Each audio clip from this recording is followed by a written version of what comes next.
Վայոց ձորի մարզում ապրող Լիանան երրորդ կարգի հաշմանդամություն ունի։ Ասում է, բաց չէ լինի, որ կառավարությունը կատարեր խոստումը։ Մարզում ցերեկային խնամքի կենտրոն բաց էր։ Գոնե օրվա մեջ 1-2 ժամ կշփվեի, ժամանակ կանցկացնեի։ Սրտնեղում է։ Բարոյան հագեցած կլիներ եւ իմ նման մարդիկ որ ունեն դրա կարիքը շատ լավ կլիներ էլի այդ հոգատարությունը այդ ամեն ինչը օրն էլ հագեցած կանցներ լավ կանցներ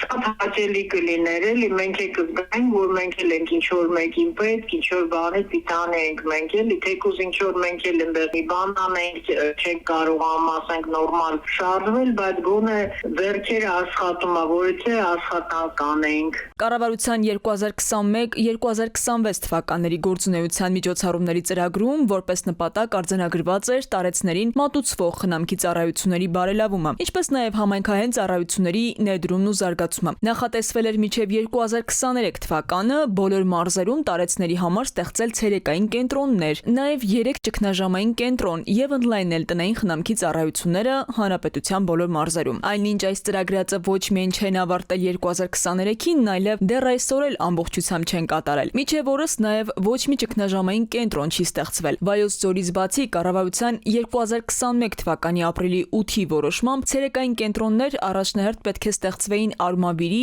Արարատի, Արագածոտնի եւ Գեղարքունիքի մարզերում, հիմնվելով այդ մարզերում տուն-ինտերնատներում խնամվողների համեմատաբար մեծ թվի վրա։ Այս մարզերում ցերեկային կենտրոնների ներդրումը կիրականացվի 2027 թվականի բյուջետային հայտի շրջանակում, իսկ 2026 թվականի բյուջետային հայտով էլ նախատեսվում է տնային խնամքի ծառայություններ ներդնել այն մարզերում, որտեղ ցերեկային կենտրոններ չկան։ Սոցիոլոգը պնդում է, այս ծրագրերը պետք է պատշաճ իրականացնեին, որպեսզի տարեցները կարողանային ակտիվ մասնակցել հանրային կյանքին։ Կենտրոններում հիմա նախատեսում են տարեցներին եւ հաշմանդամություն ունեցող անձանց տրամադրել օրական մեկանգամյա սնունդ, սոցիալ-հոգեբանական աջակցություն, իրավական խորհրդատվություն, կրթաուսումնական եւ մի շարք այլ ծառայություններ, հիմնվելով նրանց հետաքրքրությունների վրա։ Ներառյալ ցերեկային կենտրոններում հնարավորություն է ընձեռվում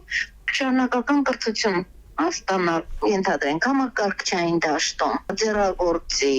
ըստ նախասիրությունների մարդիկ կարողանում են իրար հետ համագործակցություն իրականացնել, ավելին նման կենտրոնները հնարավորություն են տալիս նաև հաղթահարելու սերունդների միջև կտրվածությունը որտեղ համատեղ միջոցառումներ են կազմակերպում։ Սոցիոլոգն ասում է, ի վերջո ցերեկային կենտրոնների արկայությունը հնարավորություն է ընձեռում հաղթահարել տարեցների մոտ մշտապես արկա հաղորդակցության խնդիրները։ Ցերեկային կենտրոնները ոչ միայն խնամք են իրականացնում, այլ նաև ժամանցն են կազմակերպում, ինչը տարեցի համար ինքնադրսևորման հնարավորություն է։ Քնարիկ Պետրոսյան, ժամը լրատվական։